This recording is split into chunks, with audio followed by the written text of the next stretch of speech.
sa kasinggit sa kakapus.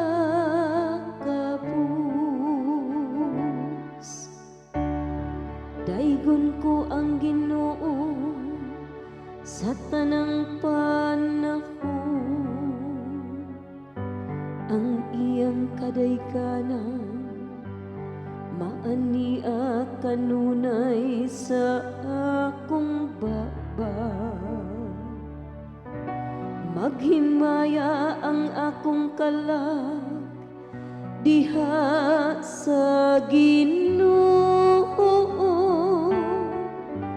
makabatikan ako ang mapakubsanon ug malipay.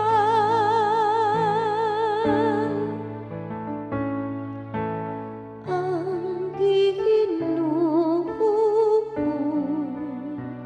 nagpatalingkod sa kasinggit sa kakapus.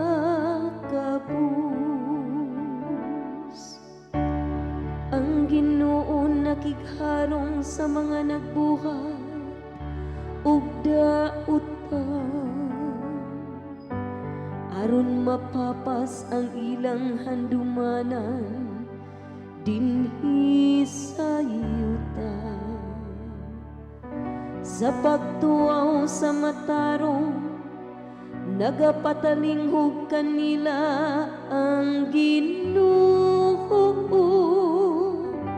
ug sa tanan nilang mga kalisdanan giluwas niya sila.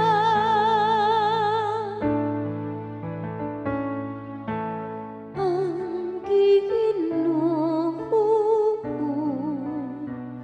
nagpatalingkod sa kasinggit sa kakapus.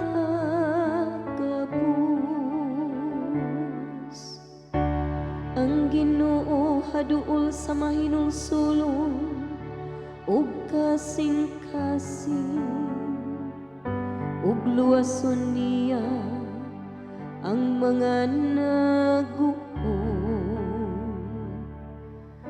Luwason sa Ginoo ang kinabuhi sa iyang mga sulugoon.